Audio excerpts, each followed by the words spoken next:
TV খুললেই, mobile খুললে এখন দেখতে পাবেন নানা রকম খাবারের দোকানের নানা রকম খাবারের দোকানের আমাদের কাছে বিজ্ঞাপন চলে আসে। কিরকম বলি, যেমন নন্দিনী দিদির হোটেল, কেউ শুনেছেন নাকি? হ্যাঁ, অনেকে শুনেছেন। মোবাইল খুললেই চলে আসে কলকাতাতে একজন নন্দিনী দিদি বলে সে হোটেল খুলেছে, তার ফটো চলে আসবে, ভিডিও চলে আসবে, মানুষ দেখছে। একান্ত আপন বলে একটা হোটেল, সেখানেরও খবর আসছে। হ্যাঁ, অনেক হোটেলের খবর আসছে। হ্যাঁ, ফোন পে পরোটা, নানা রকম ব্যাপার। কিন্তু তার মাঝে আমার একজনের দিকে চোখ গেল এই মোবাইলে দেখতে দেখতেই। তার নাম হচ্ছে অরুণ পাল বলে এক ভদ্রলোক। সে কলকাতা ধর্মতলার কাছেই বেকার্স লেন বলে একটা লাইন আছে, সেইখানে জয় মা তারা হোটেল বলে একটি হোটেল চালায় এবং তার দোকানে সমস্ত কিছু নিরামিষ। প্রত্যেক দিন মায়ের পূজা করে তবে কখনো শুদ্ধ বসন পরিধান করে রন্ধন করেন, রান্না করেন এবং সবাইকে নিরামিষ মায়ের প্রসাদ বিতরণ করেন।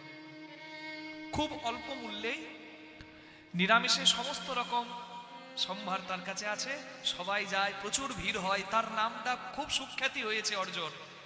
আরো অন্যান্য সবাইকে দেখেছি কত বিরক্ত ভাবে মানুষকে অমর্যাদা করে তাড়িয়ে দেয়, কারণ নাম ডাক ছড়িয়ে গেলে মানুষ নিজেকে মাটিতে রাখতে পারে না।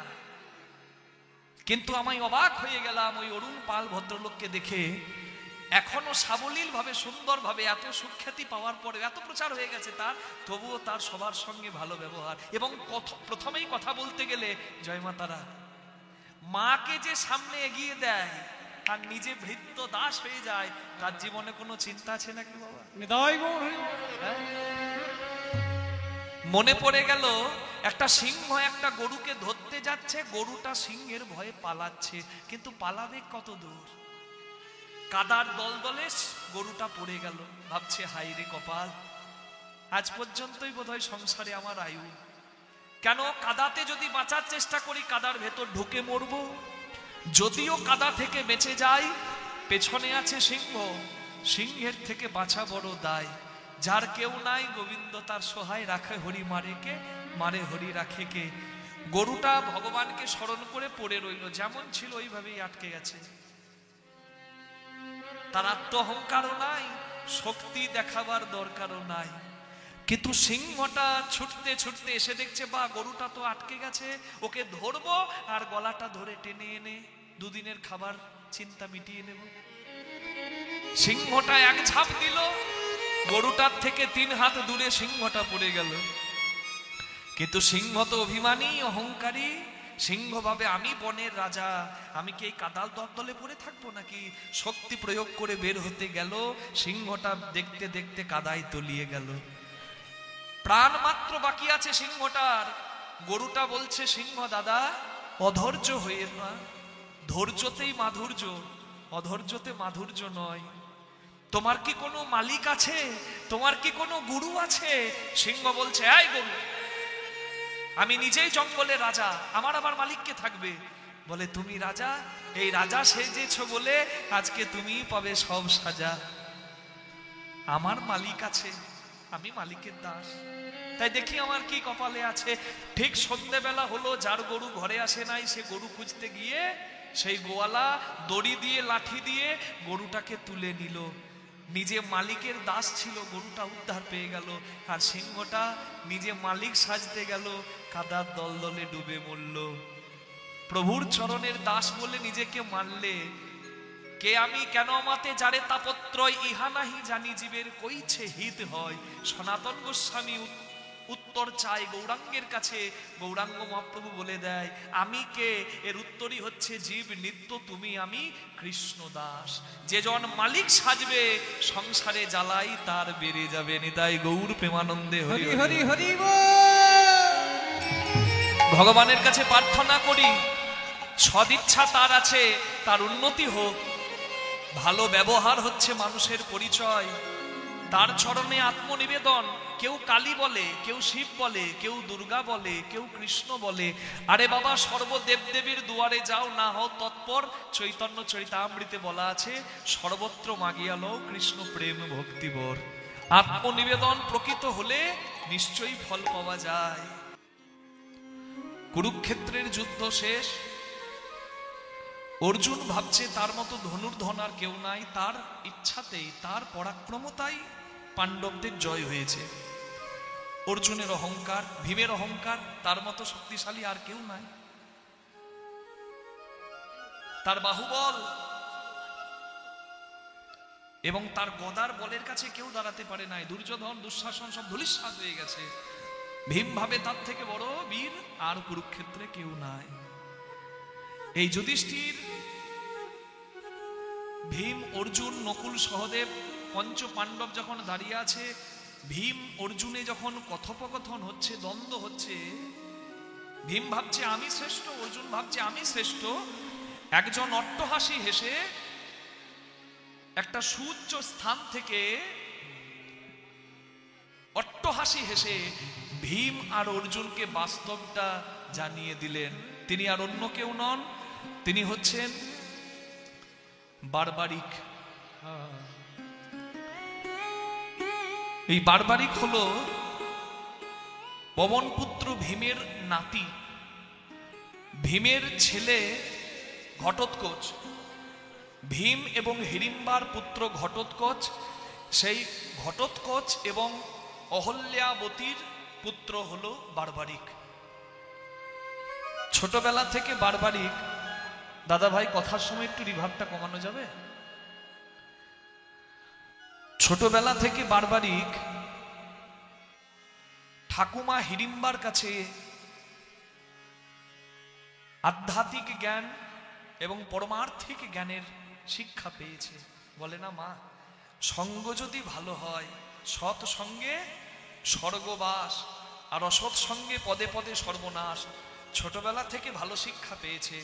মাটি যখন কাঁচা থাকে তাকে অনেক রূপে রূপান্তরিত করা যায়, মাটি যদি শুকিয়ে যায় আর তাকে রূপে রূপান্তরিত করা যাবে না। তাই মা বাবা এবং পরিবার হচ্ছে কারিগর, একটা শিশুকে ভালো পথে পরিচালিত করার। ঠাকুমা হিড়িম্বা বারবারিককে কোলে নিয়ে শিখিয়েছে মুক্তির পথ, মোক্ষের পথ। তাকে শিখিয়ে দিয়েছে যে মোক্ষ লাভই হচ্ছে জীবনের উত্তম পথ। আর এ জগতের সমস্ত অনিত্য ধনের মধ্যে শ্রেষ্ঠ হচ্ছে নিত্য ধন, কৃষ্ণ চরণ প্রাপ্তি। যদি কৃষ্ণ চরণ প্রাপ্তি তোর হয় বাবা, তাহলে সংসারে তুই সব থেকে জয়ী। পরম যোগী সাধনায় সিদ্ধি লাভ করলেন, মাতৃশক্তি এবং শিবের বলে বলিয়ান হয়ে অজেয় শক্তির, অমোঘ শক্তির অধিকারী হলেন। 3টি বাণ পেলেন বারবারিক। যে 3 বাণে বারবারিক যে কোনো যুদ্ধ মুহূর্তের মধ্যে মীমাংসা করে দিতে পারে, এত শক্তিশালী। ভগবান কৃষ্ণ একদিন চালাকি করে জিজ্ঞাসা করে নিয়েছিল ভীষ্মদেবকে, ভীষ্মদেব আপনি কতদিনে কুরুক্ষেত্রের যুদ্ধ শেষ করে দিতে পারবেন? ভীষ্মদেব বলেছিলেন 20 দিনে। আমি একা 20 দিনে শেষ করে দিতে পারবো। দ্রোণাচার্যকে জিজ্ঞাসা করেছিলেন, দ্রোণাচার্য আপনি কতদিনে পারবেন? বলে 25 দিনে। কর্ণকে জিজ্ঞাসা করেছিলেন, কর্ণ তুমি একা হাতে কতদিনে যুদ্ধ শেষ করে দিতে পারবে? বলে 24 দিনে। অর্জুনকে জিজ্ঞাসা করেছিলেন, অর্জুন তুমি একা হাতে কতদিনে যুদ্ধ শেষ করে দিতে পারবে? বলে 28 দিনে। কিন্তু বারবারিক এমন বীর, বারবারিককে যখন ভগবান পরীক্ষা করেছিলেন তখন জিজ্ঞাসা করেছিলেন বারবারিককে, তুমি কুরুক্ষেত্রের যুদ্ধের পরিণতি করে দিতে পারবে কতদিনে? একা হাতে? বলে 1 মুহূর্তে। তাহলে আপনাদের কাছে পরিষ্কার হয়ে গেল মা, কুরুক্ষেত্রের যুদ্ধের সর্বশ্রেষ্ঠ বীরকে। হরি বল। কুরুক্ষেত্রের যুদ্ধ হবে, খবরটা শুনে বারবারিক অমোঘ শক্তিতে শক্তিশালী যুদ্ধক্ষেত্রের দিকে যাচ্ছে। ভগবান কৃষ্ণ ভালো করে জানতেন বারবারিক যদি যুদ্ধ করে তাহলে যুদ্ধে আমার আশাতীত ফল আমি কোনোদিন পাবো না, ধর্ম প্রতিষ্ঠা হবে না। তাই ভগবান ইচ্ছাময় লীলা পুরুষোত্তম ব্রাহ্মণ রূপে দাঁড়িয়েছেন বারবারিকের কাছে। বালক, তুমি কোথায় যাবে? বলে, আমি কুরুক্ষেত্র যুদ্ধ করতে যাব। তুমি যুদ্ধ করতে যাবে, তোমার সৈন্য কোথায়, তোমার অশ্ব কোথায়, তোমার হস্তি কোথায়? বলে, আমি একাই। হ্যাঁ, তুমি একাই যুদ্ধ করতে যাবে? কত রথী মহারথী, ভীষ্ম, দ্রোণাচার্য, কৃপাচার্য, কর্ণ, অর্জুন, ভীম, তাদের সঙ্গে তুমি দাঁড়াবে কি করে? তুমি এই ছোট্ট শিশু। বলে, হে ব্রাহ্মণদেব, আমি যে উত্তম যোদ্ধা, পরীক্ষা দিতে আমাকে কি করতে হবে বলুন। ভগবান মনে মনে ভাবলেন, এটাই তো সুযোগ, আমি এটাই তো চেয়েছিলাম। ভগবান বললেন, বেশ বারবারিক, তুমি কি পারো আমি যে বৃক্ষের তলায়, যে গাছের তলায় দাঁড়িয়ে আছি, সেই গাছের প্রত্যেকটা পাতাকে একটা বাণ দিয়ে শেষ করে দিতে? বারবারিক বলল, এ তো সামান্য। চোখ বন্ধ করে ইষ্টদেব স্মরণ করে বারবারিক যখন ধনুকে বাণ যোজনা করেছে, ভগবান চালাকি করে একটা গাছের পাতা নিজের চরণ তলে লুকিয়ে রেখে দিয়েছে।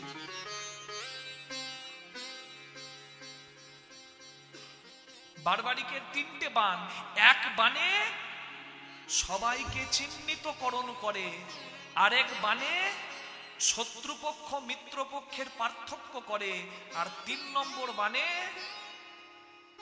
সংহার করে। বাণ নিক্ষেপ করে দিয়েছে, সব পাতাগুলো চিহ্নিতকরণ করে ছিদ্র করে দেওয়ার পর ভগবানের চরণ তলে এসে বাণটি দাঁড়িয়ে আছে, অপেক্ষা করছে চরণটা সরাবার। বলে, হে ব্রাহ্মণদেব, আপনি চরণ তলে একটি পত্রকে লুকিয়ে রেখেছেন, চরণ সরিয়ে দিন, সেই পত্রকে ভেদ করবে আমার বাণ। ভগবান চিন্তা করলেন, আমি যাকে চরণে আশ্রয় দিয়ে রেখেছি তাকেও যদি বারবারিক শেষ করে দেয়, তাহলে তো আমি ধর্ম প্রতিষ্ঠা করতে পারবো না। মনে মনে ভাবলেন, বারবারিক, তুমি উত্তম, চিরদিন তোমাকে ভক্তরা স্মরণ করে থাকবে, তোমাকে মনে রাখবে। তবে একের দুঃখে যদি জগতের দুঃখের দুঃখ দূর হয়, ক্ষণিকের দুঃখ চিরন্তন সুখের নামান্তর মাত্র। আমার বলিদানে যদি 10 দেশের মঙ্গল হয়, তাহলে আমার বলিদানটাই হচ্ছে শ্রেয়। তাই তো ভারত মায়ের কত কত বীর সন্তান ভারতকে স্বাধীন করার জন্য অনায়াসে প্রাণ বলিদান দিয়ে দিয়েছেন। তারা দিয়েছেন বলেই তো আজকে আমরা স্বাধীনভাবে চলাফেরা করতে পারি। ভগবান বারবারিকের শক্তিতে বিন্দুমাত্র সংশয় রাখলেন না। বারবারিককে বললেন, বাহ, তুমি তো বড়ই শক্তিশালী, এবার আমাকে যেতে হবে আমার কর্মক্ষেত্রে, আমি আসি। বলে, বেশ ব্রাহ্মণদেব। ভগবান তখন বললেন, ব্রাহ্মণদেব খালি হাতে কারোর কাছ থেকে যায় না, আমাকে কিছু দক্ষিণা দেবে না? বলে, ব্রাহ্মণদেব,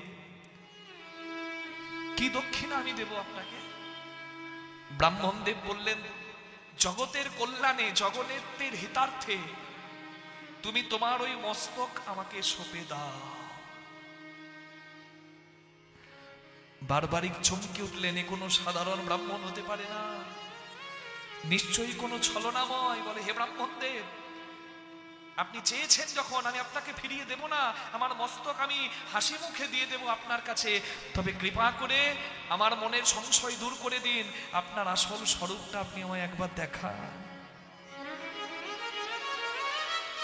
হরি হরি হরি একই ভাবে দেখছে শঙ্খ চক্র গদা পদ্মধারী নারায়ণ, আর একই রূপে দেখছেন ভুবন ভোলানো রূপের অধিকারী মুরলী বদন কৃষ্ণ জগন্নাথ।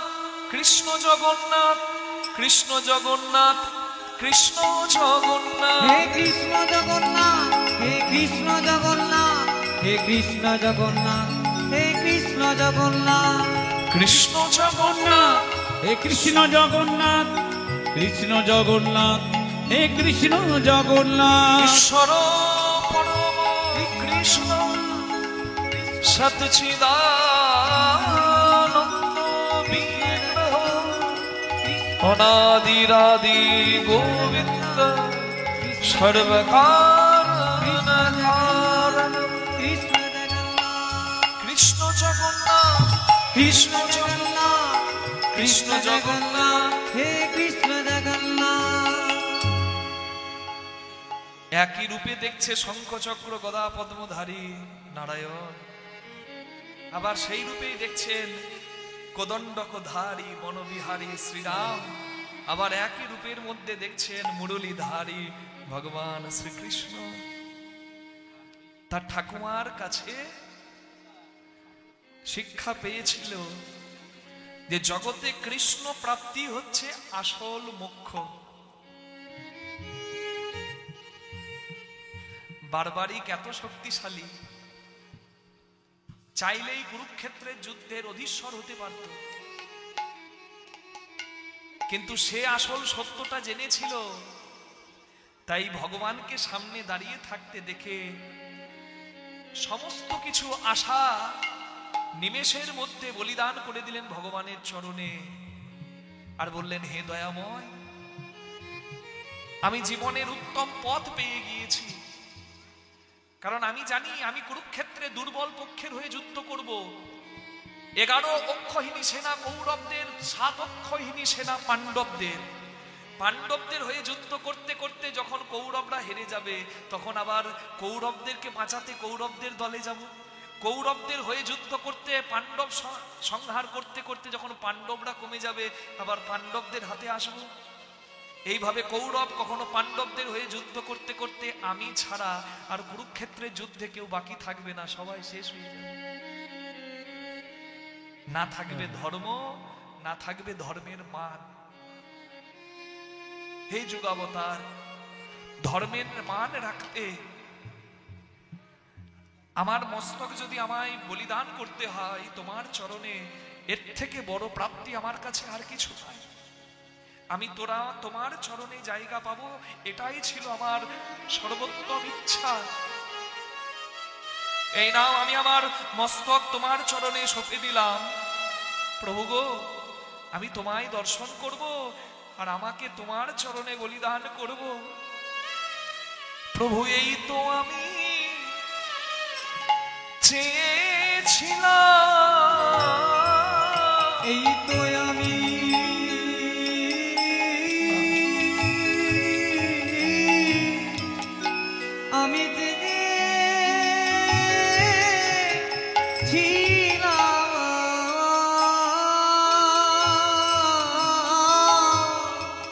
আমি যেন তোমার সেবায় লাগতে পারি। প্রভু, এই তো আমি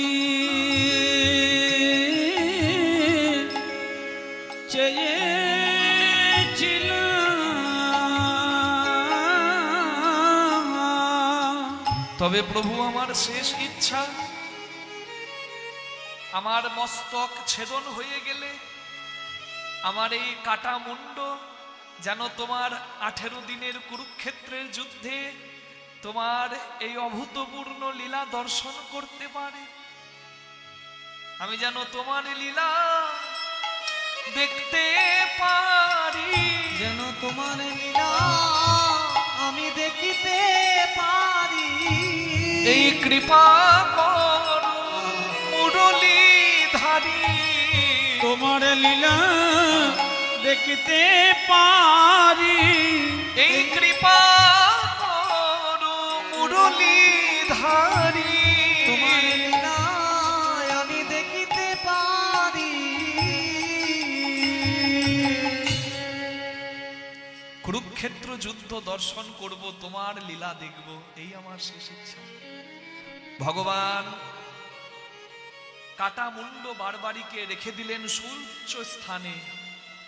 সেইখান থেকে 18 দিনের কুরুক্ষেত্র যুদ্ধ, 18 অক্ষহীনী সেনার কুরুক্ষেত্র যুদ্ধ, 18 অধ্যায়ের কুরুক্ষেত্র যুদ্ধ দর্শন করলেন বারবারিক। তাকে কৃষ্ণ অবতার বলা হয়, কারণ তার ওই কাটা মুন্ডের মধ্যে ভগবানের স্বরূপ, ভগবানের সত্তাটা ছিল বলেই তো বারবারিক দর্শন করতে পারলো, নালে মৃত্যুর পরেও কি কেউ দর্শন করতে পারে? তার মধ্যে প্রাণ সঞ্চার করে রেখেছিলেন কে? স্বয়ং ভগবান। দর্শন করে সমস্ত কুরুক্ষেত্র যুদ্ধ শেষে যখন অহংকার করছে ভীম আর অর্জুন, আমার জন্য যুদ্ধ জয় হয়েছে, ভীম বলে আমার জন্য যুদ্ধ জয় হয়েছে, বারবারিক হাসতে হাসতে বলে উঠলেন, হে পিতামহ ভীষ্ম, আপনি মনে মনে ভাবছেন দুঃশাসনকে, দুর্যোধনকে আপনি সংহার করেছেন। না, আপনার ওই গদার আঘাত পাবার আগে ভগবান কৃষ্ণ সুদর্শন চক্র দিয়ে ওদেরকে মেরে রেখেছে। অর্জুন, হে পিতামহ অর্জুন, আপনি ভাবছেন আপনি সরসজ্জায় বিশ্বকে শায়িত করেছেন। না, তার আগেই ভগবানের সুদর্শন চক্র বিশ্বকে শায়িত করে দিয়েছে। নিতাই গৌর হরি হরি হরি বল। হরি হরি হরি বল। এখানে প্রমাণ হয়ে গেল জগৎ সংসারে প্রত্যেকে যারা যুদ্ধ করেছিল, কুরুক্ষেত্রে যুদ্ধে সবার মধ্যেই পরমাত্মা ভগবান ছিলেন। প্রিয়, পরমাত্মা ভগবান ছিল, তবুও বিবেক বৈরাগ্য জাগরিত করতে পারেনি, তাই অধর্মের পথে গেছে কৌরবগণ। আর ভগবানের পরমাত্মারূপী ভগবানের সত্তা নিয়েও ভক্তির আশ্রয় না নিয়ে, বিবেক বৈরাগ্যের অধিকারী না হয়ে অধর্মের পথে সংহার হলো তাদের। তারা হলো কৌরবগণ। এবং যারা ধর্মকে আশ্রয় করে এগিয়ে গেলেন, গোবিন্দ চরণে আত্মনিবেদন করে তাদের জয় জয়াকার হলো। তাই অনিত্য সংসারে নিত্য ধন, তাছাড়া আর কোনো কিছু গতি নাই। বারবারিক সেই কথাই জগৎকে জানিয়ে দেয়। আপনাদেরকেও বলি, সংসার কর্মে থাকুন, আর সংসার ছেড়ে বৈরাগ্যের পথেই চলে যান। যে পথে যাবেন যান, ওই চরণ ছাড়া আর কোনো গতি নাই। কৃষ্ণ ভজিবার তরে সংসারে আইনু, মিছা মায়ায় বদ্ধ হয়ে বৃক্ষ সম হইনু। ফল রূপে পুত্র কন্যা ডাল ভাঙি পড়ে, কাল রূপে সংসারেতে পক্ষ বাসা করে। কি করতে এলাম, কি করতে হবে, আর কোথায় আমরা যাব, এই ভুলে গিয়েছি বলেই আজকে আমাদের এত যন্ত্রণা। আমার বড় ভালো লাগলো এই বাড়িতে এসে, জন্মদিন উপলক্ষে এখানে ভগবত সেবা, মানে হরিনাম সংকীর্তন, মানে আমার ভগবানের সেবা হচ্ছে। আলাদা করে মন্ত্র লাগবে না। আর ভক্ত প্রসাদ পেয়েছে মানে ভক্ত সেবা, পরিপূর্ণ আয়োজন। আহা, আমার প্রাণ ভরে গেল এখানে এসে। আপনারাও সবাই প্রাণ ভরে আশীর্বাদ করুন। এই সাহা পরিবারের সকলে যেন মঙ্গল সাধন করেন ভগবান, এবং সকলে যেন এইভাবে ভগবত চরণে মতি রেখে আমরা আরো এগিয়ে যেতে পারি। প্রাণ ভরে সবাই ভগবানের নাম জয় গান গিয়ে আশীর্বাদ করুন। নিতাই গৌর প্রেমানন্দে হরি বল, হরি বল, হরি বল। যে হরিনাম সংকীর্তন ভবপারের তরি, নাম আশ্রয় করো সকলে, নাম ছাড়া কেউ যাবে না এই ভবপারি। লীলা আচরণ, হরিনাম সংকীর্তন প্রচার, সমস্ত ভেদাভেদ দূর করে মানুষকে মিলিয়ে দেওয়া। এই জন্য যিনি অবতীর্ণ হয়েছেন তিনি হচ্ছেন আমার সংকীর্তনের পিতা, শ্রী গৌরাঙ্গ মহাপ্রভু। তাই প্রথমেই উচিত সংকীর্তনের পিতা শ্রীকৃষ্ণ চৈতন্য। সংকীর্তন যজ্ঞে তারে যে ভজে, তার জীবন হয় ধন্য ধন্য। অশ্বমেধ, নরমেধ, গোমেধ যজ্ঞ কলিকালের কোনো প্রয়োজনই নাই। আগেকার দিনে যে যজ্ঞ হতো, মুনি ঋষিদের এমন সাধনা ছিল যে বলিদান করা জীবকে আবার বাঁচিয়ে দিতে পারত। কিন্তু কলিকালের মানুষের ধৈর্য কম, মতি কম, আয়ু কম, আমাদের কোনো কিছু করার দিন বড় কম। তাই কলিকালে অশ্বমেধ, গোমেধ, নরমেধ যজ্ঞের প্রয়োজন নাই। হরিনাম যজ্ঞ, এমন যজ্ঞ উপহার দিলেন। আমরা জানি যজ্ঞ মানে আগুন জ্বলে, আর দাউ দাউ করে আগুন জ্বলার সঙ্গে সঙ্গে কাঠ পুড়ে, ঘি পুড়ে। কিন্তু এমন যজ্ঞ শিখিয়ে দিলেন আমার গৌর হরি, সে যজ্ঞে কাঠ পুড়বে না, ঘি পুড়বে না, আগুন জ্বলে উঠবে না। কারোর আগুনের জ্বালা থাকলে জন্মের মতো নিভে যাবে। আদি ভৌতিক, আদি দৈবিক, আধ্যাত্মিক তাপের জ্বালা জন্মের মতো নিভে যাবে। সেই যজ্ঞ হচ্ছে হরিনাম যজ্ঞ। সকলকে মাতিয়ে দিয়েছেন। কলির জীব উদ্ধারিতে গৌরাঙ্গ মহাপ্রভু সন্ন্যাসী হয়ে চলে গেছেন নীলাচলে। জগন্নাথ ধামে রাধারানীর বিরহ কথা আস্বাদন করে মহাপ্রভু সেখানে গম্ভীরায় বসে বসে কাঁদছেন। রাধারানীর বিরহা নলে গৌরাঙ্গ মহাপ্রভু রাধারানীর ভাবে বিভাবিত হয়ে পুরীধামে কাঁদছেন, আর গৌরাঙ্গকে হারিয়ে নবদ্বীপে ভক্তরা কাঁদছে। সোনার গৌরাঙ্গ, সোনার গৌরাঙ্গকে হারিয়েছে, কাঁদবে না মা? নবদ্বীপকে বলি, নদিয়াকে বলি সোনার নদিয়া। তাহলে নদিয়াতে কি কেজি কেজি সোনা আছে নাকি সোনার খনি আছে? হ্যাঁ, না, এখানে নকল সোনা নয়, আসল সোনা, গৌর সোনা আছে, তাই এটা সোনার নদিয়া।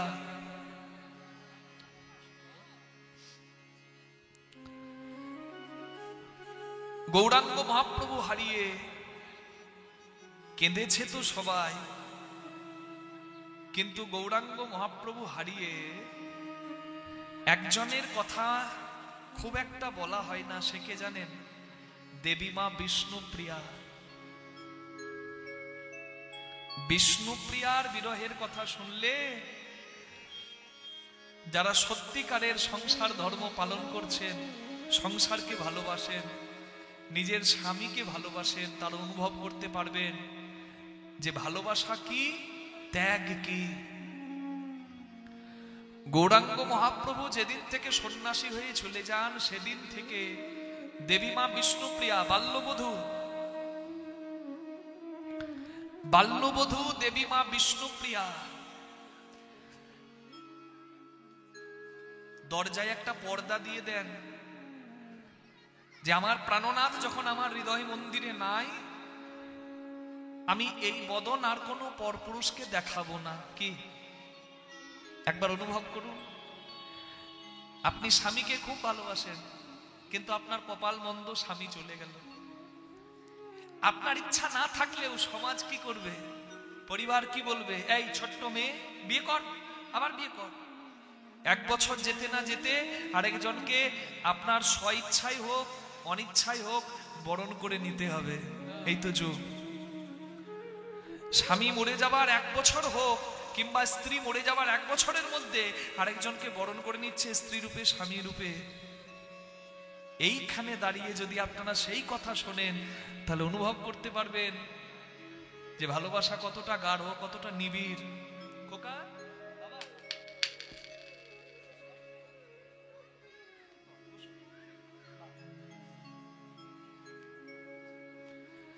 অনুভব করতে পারবেন ভালোবাসা কতটা নিবিড়, কতটা গাঢ়। স্বামী চলে গেছে, বাল্যবধূ মা, ছোট্ট মেয়ে, বাল্যবধূ, সেই দেবী মা বিষ্ণুপ্রিয়া দরজায় পর্দা দিয়ে দিলেন, আর কোনো পরপুরুষের বদন আমি দেখব না। কোনো সাধু, কোনো সন্ত, কোনো মহাত্মা যদি দেখা করতে আসতেন দেবী মা বিষ্ণুপ্রিয়ার কাছে, দেবী মা বিষ্ণুপ্রিয়া পর্দার ভেতর থেকে কথা বলতেন। এখনো যাবেন ধামেশ্বরে, নবদ্বীপ ধামে, বিষ্ণুপ্রিয়া দেবী সেবিত গৌরাঙ্গ চরণ আজও আছে। মহাপ্রভু চলে গিয়েছিলেন, কিন্তু তার চরণ দুটি বিষ্ণুপ্রিয়ার জন্য রেখেছে। সেই চরণকে আশ্রয় করে বিষ্ণুপ্রিয়া দেবী সারা জীবন অতিবাহিত করে দেন। বিষ্ণুপ্রিয়ার অন্তর্ধ্যান পবিত্র প্রেমের, পবিত্র ভালোবাসা, পবিত্র শ্রদ্ধার শিক্ষা দিয়ে যায়।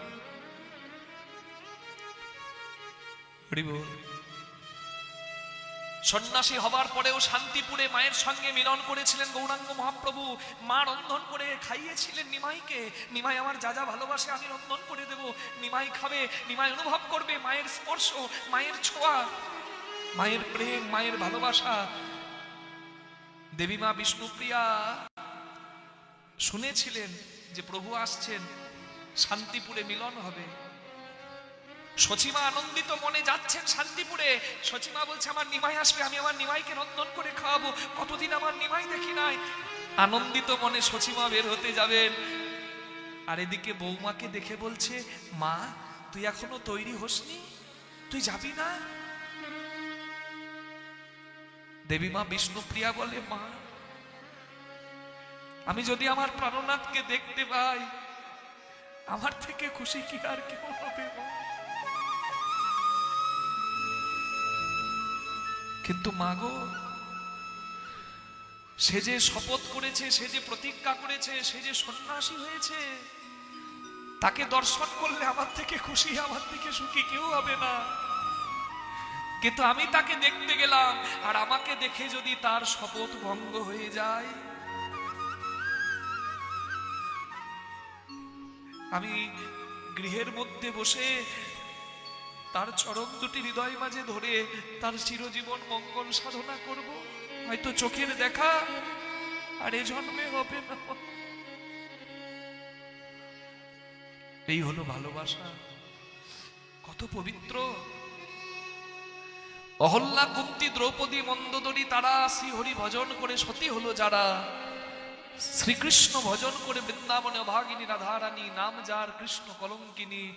সতীদের নাম বলতে গেলে কলিকালের দেবী মা বিষ্ণুপ্রিয়ার নাম করতেই হবে। এক নদিয়া নাগরী সুরধনী গঙ্গার ঘাটে, একস্মিন পথি সখী ময়া সুরধৌনি তটং।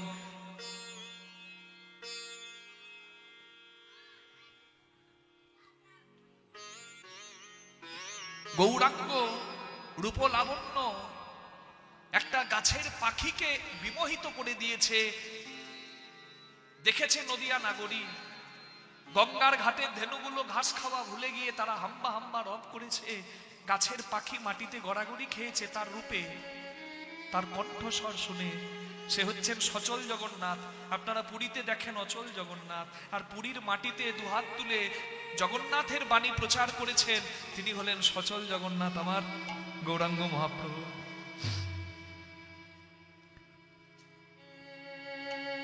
কি বিমোহিত কণ্ঠ তার! পদকর্তা বলেছেন, আহারে যে শুনিল শ্রী গৌরাঙ্গে সুধা কণ্ঠের বাণী,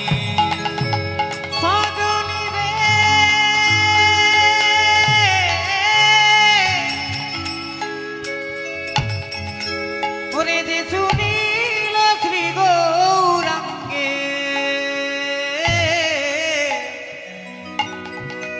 সুধা কণ্ঠে বাণী। ওগো সেই সে কীর্তন আনন্দে দেখো ডুবিলা অমনি। অবশ্যই সেই কীর্তন আনন্দে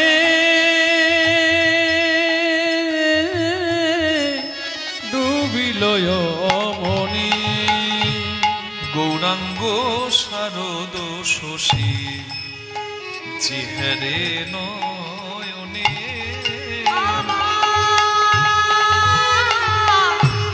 গৌরাঙ্গ শারদ শশী চেহারে নয়নে। ওগো সফল তাহারো আখি এই তিন ভুবনে। ওগো সফল তাহার আখি এই তিন ভুবনে। ওগো তারাই তো ধনী, তারাই তো ধনী হবে তারাই তো ধনী, হবে তারা এত ধনী। যারা গৌর ধনে ধনী, তারাই তো ধনী। যারা গৌর ধনের ধনী তারাই তো ধনী। যারা গৌর ভাবে ধনী তারা এত ধনী। যারা কৃষ্ণ ধনের ধনী, তারাই তো ধনী। কৃষ্ণ ধনের ধনী তারাই তো ধনী। যারা কৃষ্ণ ধনের ধনী তারা এত ধনী। যারা কৃষ্ণ ধনের যারা ধনী, কৃষ্ণ পদের ঋণী, কৃষ্ণ ধনের যারা ধনী, কৃষ্ণ পদের ঋণী। কৃষ্ণ ধনের ধনী, যারা কৃষ্ণ পদের ঋণী। কৃষ্ণ ধনের যারা ধনী, কৃষ্ণ পদের ঋণী। কৃষ্ণ ধনের যারা ধনী, কৃষ্ণ পদের ঋণী। যারা কৃষ্ণ ধনের ধনী, কৃষ্ণ পদের ঋণী। দেখো তারাই তো ধনী। ওগো সফল তাহারো আখি সজনী রে এ তিন ভুবনে, এ তিন ভুবনে। রূপ গোস্বামী, সনাতন গোস্বামী, দাবির খাস সাকর মল্লিক নামে মুসলিম নবাবের অধীনে মালদায় গৌড়ে নিজেদের পদ পরিত্যাগ করে, মানে একজন ছিল প্রধানমন্ত্রী, একজন ছিল মুখ্য, একজন ছিল অর্থমন্ত্রী। তৎকালীন মুসলমান নবাবের আমলে হিন্দু দুটি ছেলে মন্ত্রিত্ব করছে, মানে তারা কত যোগ্য। কিন্তু পদমর্যাদা থাকা সত্ত্বেও সমস্ত কিছু বর্জন করে গৌরাঙ্গ ধনে ধনী হয়ে কৃষ্ণ ধনে ধনী হবার জন্য বৃন্দাবনে গিয়ে গড়াগড়ি দিল।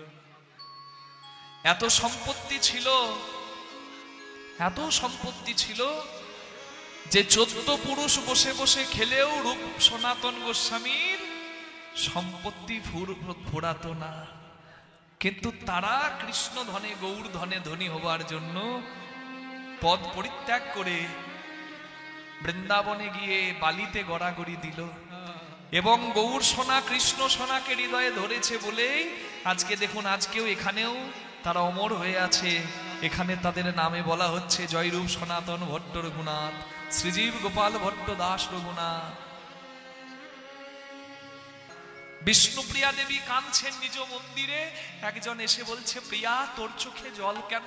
বলে, গৌরাঙ্গ নাই আমার মন্দিরে, আমার মনে হয় আমি এই মন্দির সুরধ্বনি গঙ্গার জলে ভাসিয়ে দিই। বিষ্ণুপ্রিয়া দেবীর নয়নের বাড়ি মুছিয়ে দিয়ে সখী কাঞ্চনা বলে, বিষ্ণুপ্রিয়ার মন্দিরে যদি গৌরাঙ্গ না থাকে তাহলে জগৎ সংসারে কার মন্দিরে গৌরাঙ্গ থাকবে রে?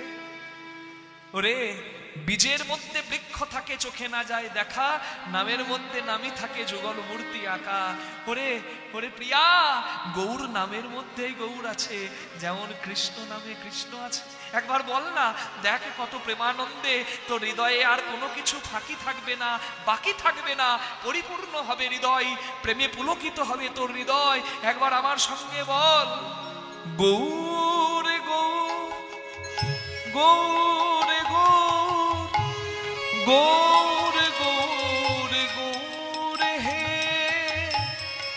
গৌর গৌর গৌর গৌর গৌর গৌর হে, গৌর গৌর গৌর গৌর গৌর গৌর হে, গৌর গৌর গৌর গৌর গৌর গৌর হে। পদকর্তা কলম দিলেন, ওগো নদিয়াবাসী, ওগো নবদ্বীপবাসী, তোমরা কেউ গৌরাঙ্গ হারাওনি। বৃন্দাবনং পরিত্যাজ্যং পাদমেকং ন গচ্ছামি। ভাগবতে বলা হচ্ছে কৃষ্ণ বৃন্দাবন ছেড়ে যায়নি। কিন্তু আপনারা তো জানেন যে কৃষ্ণ ছেড়ে যাবার পর রাধারানী কেঁদেছিল, মাথুর বিরহ হয়েছিল। তাহলে কৃষ্ণ যদি যায়নি তাহলে মাথুর হলো কেন? আসলে ভক্তের হৃদয়ের ধন গোবিন্দ কোনোদিন ভক্তের হৃদয় ছেড়ে যায় না। কৃষ্ণ যেখানে থাকার সেখানেই আছে। হয়তো স্বরূপ নিয়ে চলে গেছে দ্বারকায়, মথুরায়, কিন্তু ভক্তের হৃদয়ের ধন কৃষ্ণ ভক্তের হৃদয়েই ছিল। রাধারানীর ধন চিরদিন রাধারানীর হৃদয়েই ছিল। হরি বল। তেমনি গৌরাঙ্গ চলে গেলে কি হবে? যারা গৌরাঙ্গকে ভালোবেসেছে, গৌরাঙ্গকে হৃদয়ের ধন করে হৃদয়ে রেখেছে, তাদের কাছে গৌরাঙ্গ কোনোদিন যায়নি। আই কে যাবে নদিয়াবাসী গৌরাঙ্গ দরসে, কে যাবে নদিয়াবাসী গৌরাঙ্গ দরসে, কে যাবে নদিয়াবাসী গৌরাঙ্গ দরসে, কে যাবে নদিয়াবাসী গৌরাঙ্গ দরসে। তবে সে জোড়া বহিয়া কহে বাসু ঘোষে, তবে সে জুড়া বহিয়া কহে বাসু ঘোষে। ভয় নাই ভয় নাই ভয় নাই ভয় নাই তার ভয় নাই ভয় নাই, তারে ভয় নাই ভয় না, যেন হরি গুণ গান গাই তারার ভয় নাই। হরি গুণ গান গাই তারার ভয় নাই, যে জন গৌর গুণ গান গাই তারার ভয় নাই। গৌর গুণ গান এই গাই ভব সাগর পার করিতে, সাগর পার করিতে, গৌর গুণ গান গায়, ভবসাগর পার করিতে, গৌর গুণ গান গায়, ভবসাগর পার করিতে, গৌর গুণ গান গায়, ভবসাগর পার করিতে। গৌর গুণ গান গায়। ভয় নাই ভয় নাই তবে সে জুড়া বহিয়া কহে বাসু ঘোষে কে যাবে নদিয়াবাসী গৌরাঙ্গ দরসে গৌরাঙ্গ দরসে তবে সে জুড়া বহিয়া কহে বাসু ঘোষে কহে বাসু ঘোষে বাসু ঘোষে গাই রে